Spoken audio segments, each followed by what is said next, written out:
We actually have about 3 more presentations that we have to get through. So I wanted to make sure that we were able to cover that. We have now this is a special presentation that was put together of a representative from the Confucius Institute at the University of Massachusetts. She wished to be here to address us, but she had to, well, she's in China right now, but she prepared a short video, did a video interview addressing some of the topics of economic cooperation between China and the rest of the world, and I'd like to play that for you now before we move on. Oh, excuse me.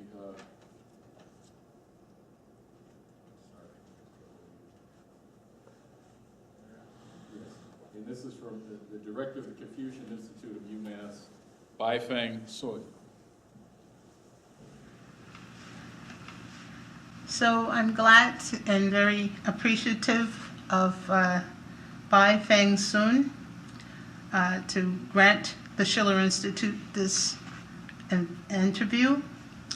And Baifeng Sun is the director of the Confucius Institute at the UMASS Boston, which was established in 2006. It is the first Confucius Institute in New England. The Confucius Institute actively promotes Chinese culture in the area. It is a major resource the professional community seeks out for Chinese language classes and Chinese cultural events. The platform has been an important bridge between the greater Boston community and between our 2 countries.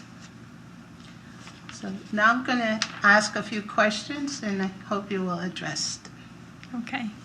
The first question we have for our audience today is, last month at the International Conference to commemorate the 2,565th anniversary of the birth of Confucius and the 5th Congress of the International Confucian Association, President Xi Jinping called for a dialogue among cultures. Quote, "Culture is the soul of a nation," he remarked. And at the recent APEC summit, President Xi invited U.S. to join the New Silk Road initiatives. You are the director for the Confucius Institute here at UMass Boston and have taught and resided in U.S. many years.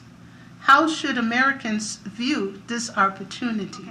So it's good for us to think we are invited to walk side by side with other countries, with whom, though we may not familiar with, to promote the world peace and human civilizations. When we walk together, we will learn from others, we will find out our strengths and be aware of our weaknesses. Now, a lot of us feel it's difficult to keep our leading role in the world, which might be true, but it's a time for us to reflect what we have been doing and to find a new directions and a new way to do things better and better.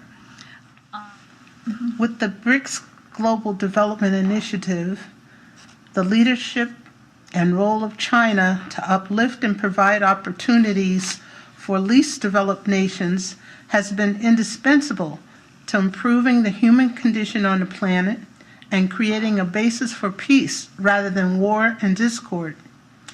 Can one attribute China's extension of friendship and cooperation in this direction to the nation's grounding in Confucianism? I believe so. Confucianism does play a role there. In Chinese, we have a famous saying, 半部论语治天下, which means if you really understand half of the intellects, you can be a good leader to guide your nation.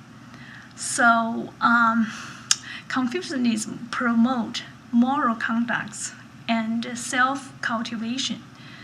The ultimate goal is to make the world a place for people to live harmoniously. The golden rule, 己所不欲，勿施于人, which means don't impose on others what you yourself do not desire. That slogan or that golden rule has been influencing China so much. Space exploration and moving humanity into the frontiers of the solar system and beyond has been an important focus of Mr. and Mrs. LaRouche of the International Schiller Institute. China is today undertaking the role of leadership in this area. How do you think Confucius would view this, and what do you think Confucius would say? I feel what Mr. and Mrs. LaRouche have been doing is quite to what Confucius Institute Confucianism doctrine of 内圣外王, which means being sage inside and being kingly outside. So I have to say Confucius might say like this: we live in different places, in the different time in the world, but we share the same life philosophy because we live in the same planet. So we have another saying in Chinese, 四海之内皆兄弟, which means we are all brothers and sisters in the world. Well, thank you very much. Is there any other remarks that you'd like to make? Or I feel we people come from different cultures, but the core culture should be the same. thank you.